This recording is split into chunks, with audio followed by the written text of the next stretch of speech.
Hi all. Today I thought of touching upon the annotated bibliography assignment.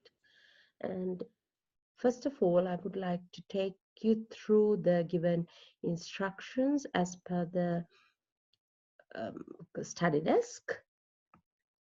And as you all are aware, the due date for the submission is 9th May, in which you have 2 to 3 more days. So if you have a closer look at this assignment, an annotated bibliography in general is a reference list that you have included notes about under each reference. Basically, what that means is what you have read, maybe a journal article or a book, whatever the source is, if you think that it might be relevant for your upcoming article or upcoming assignment, in that case, before you forget the important points in it, you can have some dot points or some basic information that will help you in your future studies. Even though you have a set of dot points initially in this annotated bibliography, for this assignment task, you need to put them into complete sentences. That is one most important point. Then you use sources from the study desk, library, or online to complete this assignment. This assignment primarily improves and tests your ability to find and summarize journal articles or books. Why do we call journal articles or books? This is where we find it most important, because when it comes to academic writing, we need to be clear whether we use credible sources. That's why we say journal articles or books. And then the other most important thing is the correct referencing style. So in your case, it should be Harvard referencing. So before you start off, you can make use of the Harvard referencing guide. Don't go wrong in this, because you have enough and more information on the USQ website for this. If you have any questions in terms of putting your reference together, please email me, and I'm happy to help you in that. Then, when we get to the actual assignment, it says fill out 6 to 8 of these tables. Now, you might be wondering what the tables are. I'll get to that point a little later. So one table for each reference. There are 4 major sections for each table.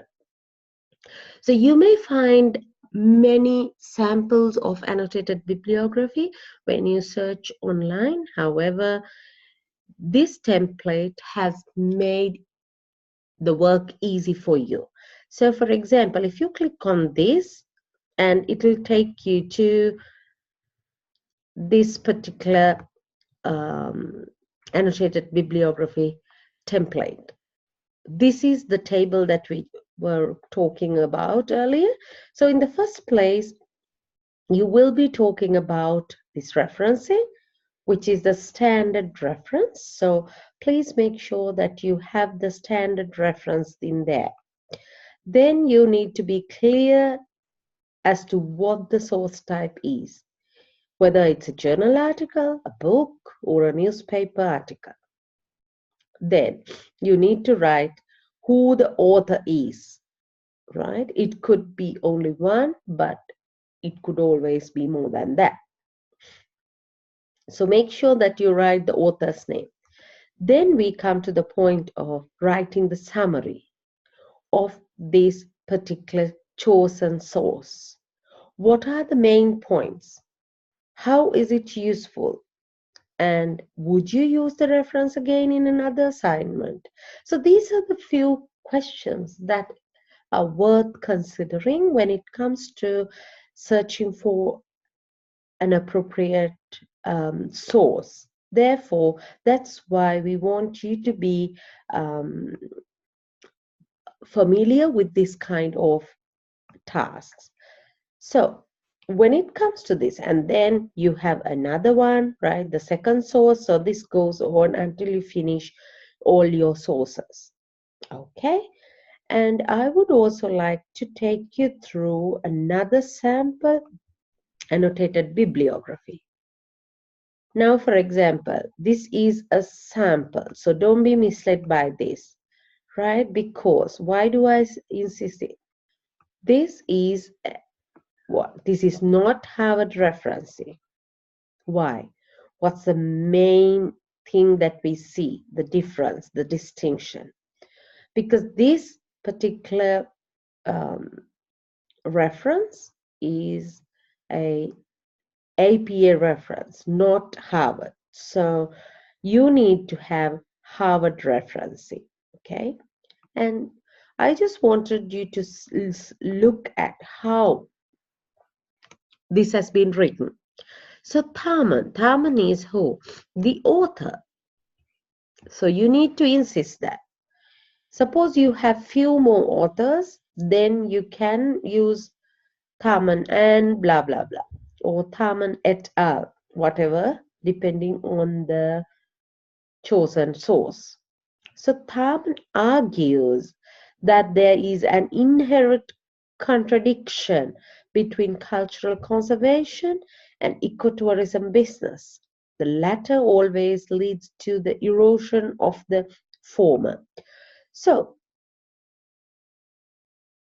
this is the main point of this article. What is it? Inherent contradiction between cultural conservation and ecotourism business. The latter always leads to the erosion of the former. Okay, so likewise, you also need to find out what the main idea is, and then have few words in front before you write the main idea. And this will help you to put the idea into a grammatically correct, complete sentence. All right. And the other thing is, unlike in other academic essays, even though you have the author's name, you don't want to write the year of publication throughout. Merely mentioning the name of the author would do. Then we come to the next point.